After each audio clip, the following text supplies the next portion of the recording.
Let's move on to some other. Parse over these modeling studies, but let's talk about hydroxychloroquine and ivermectin. I mean, there were a number of studies that looked into that. Some of which I was involved in. This is about research. By the way, I'm happy to invite you back when I'll have Dr. McCulloch and I have Dr. Good. We'll do that. Okay, we will absolutely have you come back. Thank you. And we'll talk about hospital protocols. We'll talk about early treatment. I would love to do that because I've never been able to get people to actually debate or discuss this with that the doctors did have the courage and compassion to treat COVID, okay? And I appreciate you did as well. So anyway, so you think it's credible.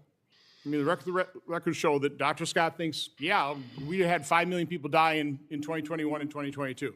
Mr. Siri, you want to comment on that? Yeah, I could add to that just a little bit, which is that, and this is part of my submission as well, that the data reflects that in 2020, when there was no vaccine, the vaccine was first rolled out at the end of December 2020, about 18% of folks, 17% of Americans were infected.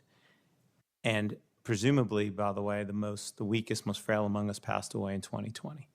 Then we get to 2021, where again the data reflects, and this is my submission, around the same percentage of Americans were again infected, okay? So no vaccine, like you pointed out, that was the increase. Then there was a vaccine in 2021, the vaccination rate went through sky high. By the second quarter of 2021, when Delta's coming, the immunity rate, according to the data, is over 60%, but yet all-cause mortality increases. And I'll point out one last thing about this. Remdesivir, and this is a great example of the corruption. You know what nurses call that? Run, death is near. No. Well, I'll give you an example of the corruption of science with remdesivir. The way you should do a study is you come up with a study design and then you implement it, because this way you avoid introducing bias. If you start the study and then you're like, ooh, you don't like what you're finding, and you change the study design, that introduces bias. And that is exactly what happened during the remdesivir clinical trial. The endpoints in the middle of the trial were changed by Gilead as it was going on. In fact, we wrote to Dr. Fauci specifically about that.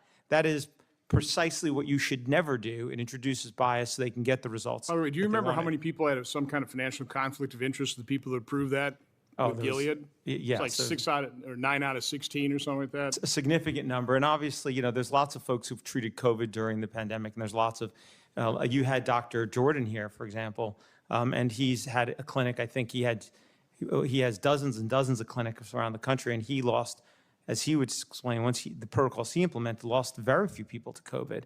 I know other doctors in that similar situation using budesonide and so forth. Dr. Rogers, you have something? Dr. Scott, I think you wanted to say something? Yeah, I want to add to this debate.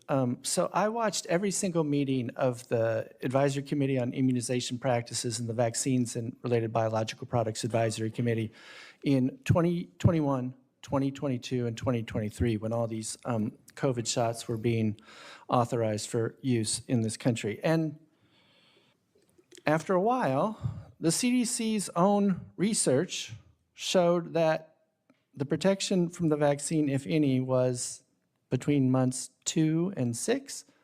And by 6 months, it showed negative efficacy. So I'm watching the hearings on my, computer screen at home. I'm yelling at the screen. The COVID shots have negative efficacy after 6 months. Tell me how a shot with negative efficacy is saving lives and it has the worst side effect profile of any vaccine in human history.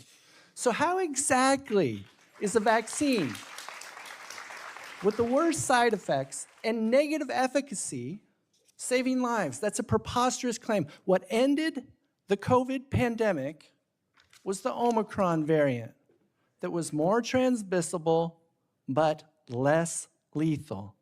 The vaccine, how many people it helped? I think it's an open debate. It could be a net negative. Well, maybe we can look at the clinical trial data in which 21 people died in the vaccinated group and 17 died in the placebo group. I do want to, again, I believe the first study that came out of showing negative efficacy came out of Denmark. But Dr. Scott, you said you wanted to say something, then I'll turn it over to Senator Blumenthal. Well, I just want to say, In 2020, 2021, my colleagues and I were doing absolutely